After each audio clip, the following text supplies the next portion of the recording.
Welcome to the Freo Doctor Uncensored, with me, your host Maria Vusic, where unedited conversations ride on the cleansing breeze of the Freo Doctor. We are going to look at the broken footpaths, the grubby streets, from blocked drains to the unexplained decisions within council meetings, governance, finance, and yes, even the shenanigans that impact on us, the ratepayers. You will hear the voices of those with the questions and the answers. Let's get started.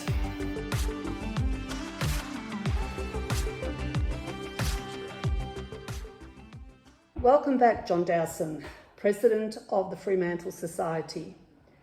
For the benefit of our listeners, what is the role of the Fremantle Society? Thank you. We are Environmental Heritage and Planning Group. So we've been around since 1972 and we advocate for good quality development and protection in Fremantle. This podcast is about the development approval to build 4 two-storey glass apartments on the top of 49 Phillimore Street in Fremantle. Before we go into the current issues affecting the building and the approval, can you give us a background to how it was saved back in the 1970s? Well, this building, first of all, what was there burnt down in the 1920s, so I wasn't around then.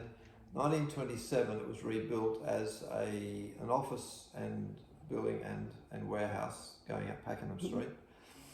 And then Alan Bond came along in the 70s, just when the Fremantle Society got started, and he thought it would be nice to knock that down and put a 10-storey office block. The Fremantle Society didn't think that was a very good idea, so we campaigned against it.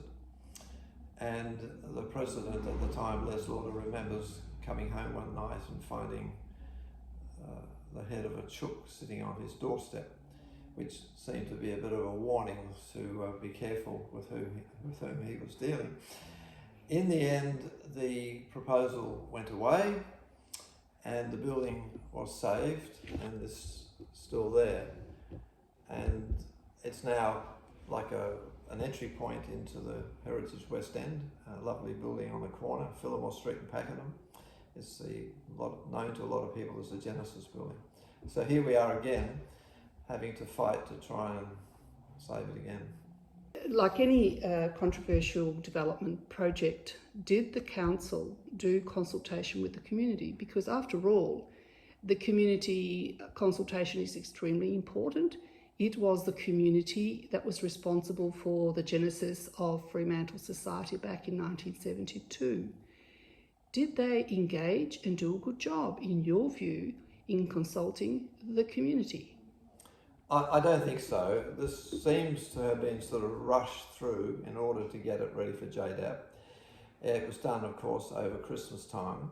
And we've had meetings with the architect and with the Adrian Finney.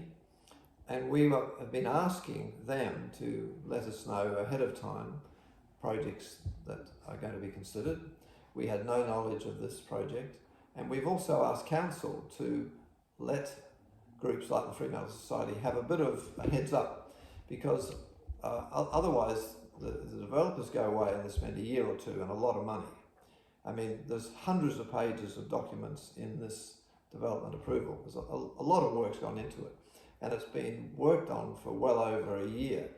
And we certainly didn't know anything about it. And I think it means that when we come along and want to make a comment or some suggestions, then we're told, well, it's too late. We've spent all this money. We've been working on it. The council knows about it. You don't know about it. Well, that's tough luck. And I don't think that's the way it should operate. And I don't think council, I don't honestly think they wanted to fight this one or to consider it the way they should have. And we didn't even get a letter telling us it was going to JDAP. So normally, at least when you go to council and you make a submission, you're part of a process at that point, which is very late in the process. So it's been very disappointing, especially to see from within council we hear things from within council, and it is fantastic to have a great developer like Finney. It is fantastic to have a great architect like Petroni working with him, but they're just using the rules that they know they can bend, and they can get this through because everyone's going tick, tick, tick, allowing almost everything, and it shouldn't be that case. There are some rules that need to be followed. Surely the Mayor would have been in consultation with the Fremantle Society, given your 50-year history of standing up for heritage. And not only that, my reading of the Fremantle Society historical contribution to local government, previous mayors embraced the Fremantle Society and found that they were well received in their feedback and their recommendations. Surely the Fremantle Society had meetings with the Mayor and the Director of Planning on this very important application. Not at all. And firstly, we didn't know anything about it, like many other major developments in Fremantle. Secondly, the Mayor refuses to meet with us. I mean, we have very good relationships with other key bodies, with local other mayors, with Fremantle Ports, with different staff members and councillors, some councillors. But it's very sad because we have the expertise. I mean, the councillors don't have the training in heritage, and council itself has divested its interest in heritage by getting rid of all the heritage funds and all the interest in heritage has been pretty shocking. Don't you think that's remarkable? We are known as the Heritage City.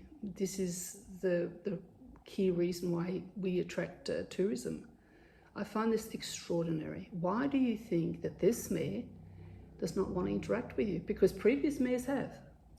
Well, because the state government wants Fremantle to be, as they say, a modern city, and I think she feels the same.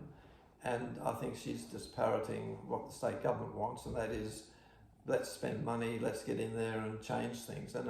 And it's great to have money flowing into Fremantle, but the West End is this tiny little, very special, unique in Australia of World Heritage significance. And it's so precious, and you've got to follow a few basic rules and look after it. And I'm afraid this development we're talking about has really undone everything, and is just by precedent is going to be the undoing of the West End. The development application has gone through the City of Fremantle's process. It's gone to the Planning Department, and then it goes to Council for approval. Are you happy with the way the Council handled the development application for the developer Adrian Finney, Director of Hesperia?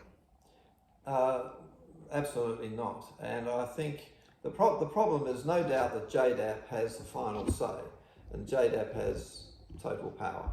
But that doesn't mean that the local council should sit back and say, oh, our job is just to do the work and to put the reports together and hand them to JDAP. I mean, the council has a responsibility to listen to its ratepayers, to follow its policies, to stand up for what is right.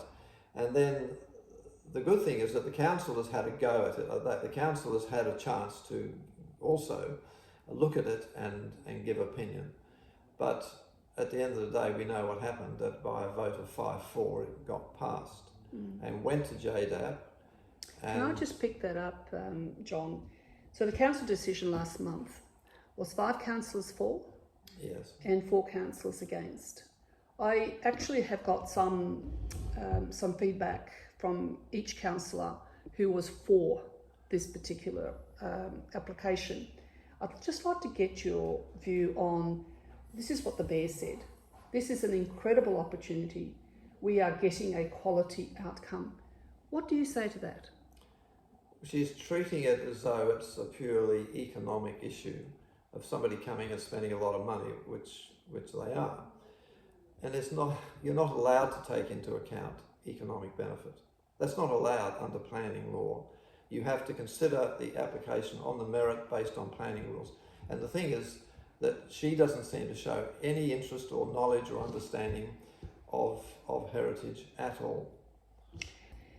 The next councillor who voted for the application is Councillor Williamson Wong, whose parents worked with Mayor Pettit to develop the controversial policies for King's Square and Victoria Quay that the Fremantle Society believe undermined heritage values there rather than enhance them. She says this creates incredible opportunities. Exciting. What do you say to that? Well, once again, I do think it's important that you know who's linked to who and who thinks which way, and comments like that are very shallow and superficial. It is great to have Finney and Petroni working together.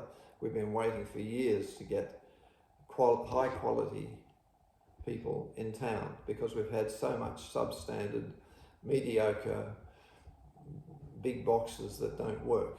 So we've waited a long time for this. But it's like the message they've been given is, hey, come on in guys, we'll give you whatever you want. All right, the third councillor is an ex-mayor, Councillor Jenny Archibald. This is an exciting proposal. We don't want to support lots of two-storey additions. This might be very exciting. What do you say, John? Well, I think it's very disappointing for Mayor Archibald to just judge it as on what? I mean, on the fact that it basically sets a precedent to destroy the West End. I mean, it's very clear. This one is such a clear example of where the precedent is going to allow anybody to do this on just about any site in the West End. And the fourth councillor for the proposal was Councillor Aidan Lang. I agree with architect Carl Payne in the audience about the totality of the West End, and I am concerned about precedent. But what do you say about Councillor Lang's comments? Well, it's very disappointing that Councillor Lang has showed so little interest in heritage since he's been elected. And you have to realise for this particular issue, this is the precinct is the key issue here. The West End as a precinct, and anything that's done in it, what is the effect on the rest of the precinct? Now, I think what's been considered is just this building alone and the fact that, wow, we're taking out the walls, which they shouldn't really do, putting in lots of new windows, wow. We've got 4 two-storey massive apartments on top of a two-storey building, so you're sort of almost doubling the height. You're doing things that are very radical, and Petroni's a high-quality architect, so whatever's built there, they'll be multi-million-dollar apartments. But the emphasis should not just be on the fact that this building has some high-quality renovation. It should be on what is the impact on the rest of the West End in terms of streetscape, roofscape, and of course precedent. And precedent's the key word here. Okay. And the fifth councillor, Councillor Ingrid Van Dawson. The precedent has been set by Quest, so we should not waste time defending the West End. The height is not too much. It exceeds the maximum allowable by 20%. I listened to the experts. What do you say to that? Well, I'm astonished because, first of all, listening to the expert, the Heritage Council are not the experts. The Property Council has basically moved in and taken over the Heritage Council. The experts were in the room. People like Tom Perigo, head of the National Trust for 25 years, the Fremantle Society, Carl Payne, Jerry McGill, Agnieszka Kira. The heritage experts, I mean, they're in the community. They are the independent ones. The Heritage Council is not independent. So for her to dismiss us and say that mob, who are beholden to the Property Council in many ways, that they are the experts, you just read what they said. They said it's damaging to the West End, but we'll let it through. It's very, very disappointing to hear that. This issue of, the Quest Hotel went through. Well, Quest Hotel was so controversial that the Lindley Lutton on the DAC, he resigned in absolute protest because he said that's technically illegal. That was an illegal building. And that shouldn't be used as a precedent. But unfortunately, of course, the way things happen, that does get used as a precedent, and it shouldn't be. But let me point out one thing that nobody knows at this stage, is that at the moment, the councillors who represent us on JDAP are Andrew Sullivan, Ben Lorver, and guess who's going to step in and replace Lorver? It's going to be Councillor Wong and Councillor Ingrid Van Dawson. So those two are going to move in onto JDAP. So and you've just seen how they've operated on this building. So you can imagine that we don't hold much faith given their performance so far. It would seem to me, reading these statements, there's a lot of emotion here. There's not much substance. You know, incredible opportunities, that comes up as a cliche time again. We are getting a quality outcome, but for whom? When you have a look at, you know, incredible opportunities comes up, it's almost like an echo chamber. Exciting again. You know, it seems to me Councillor Lane would like to agree with Carl and get some kudos there, Carl Payne, and then but he's going to go against it. So it's really, really disconcerting about the substance of the reasons why. But I want to move on now. The councillors who deserve praise for standing up for Fremantle on this matter is councillors Fidel Kamada, Ben Lorver, Doug Thompson and Andrew Sullivan. Why do you think they deserve praise? Well, they do deserve praise because they went against what the Mayor wanted, and they went against where the Director of Planning was going. And some of them put a fair bit of time into this. I mean, I know that, because Ben Lorver and Councillor Sullivan were both on JDAP, and they performed very well on JDAP individually, and at council these are the two councillors that are going to be replaced by Councillor Williamson Wong and Councillor Van Dawson. My understanding is that Councillor Lorver will step down, and there may be a rotating group of three or four who are on. All right, so let's move on. A key document in this whole process is the Heritage Impact Statement. The Director of Planning, who works for the city, could have selected who did the Heritage Impact Statement and at the developer's cost. It is my understanding that the reason for this process of getting a third party to come in is that it's more for impartiality in the process.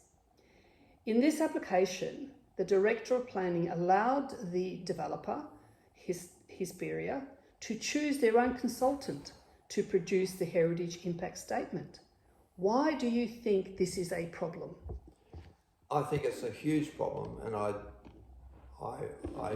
we need to hold the Director of Planning to account for this, and it's not just this development, but some pretty worrying developments elsewhere, that you wouldn't seek to get an independent document, because the document that was done by the developer is full of contradictions and motherhood statements that don't really show why this damage to the integrity of that building, which is rated as exceptional, why that should be allowed. And the thing is, council, you know, they have the officers to do. The officers do their report. They have a heritage officer who does made a few comments. But then this other key document is Heritage Impact Statement is really an extremely important document, and it should be independent. Okay. So let's move on to the State Heritage Council. They said, in relation to this particular application, that the loss of fabric will have an adverse impact on the heritage values of the West End. Can you speak to what does the loss of fabric mean? Well, the very disturbing thing is that the Heritage Council report seemed to be so short that you wonder, did it actually go to the full Heritage Council, or just... I don't think they considered it, because the building is not on the state register as an individual building, as part of the precinct, right? Because the Heritage Council has done so little investment in the West End to document the various properties. Therefore, I think they just hand the control over to the council. So you do the work, you do the reports, and if we have to, we'll make a couple of comments. So they made a couple of comments, and twice they said that this will damage the West End. But, because there's some nice things happening on the inside, which the public don't get to see or enjoy, so there's no public benefit. Don't forget, in all these developments, there's supposed to be a public benefit. And this developer doesn't even want to do the public art. We are privileged to have John Dowson, President of the Fremantle Society, as our guest in episode 3. He is an accomplished author on Fremantle's heritage, and he continues in episode 4 as we unpack how the council and the mayor speak to the value of heritage in approving controversial development applications in the port city. Fighting for Fremantle by Ron and Diane Davidson is a must-have book if you value and support Fremantle's heritage.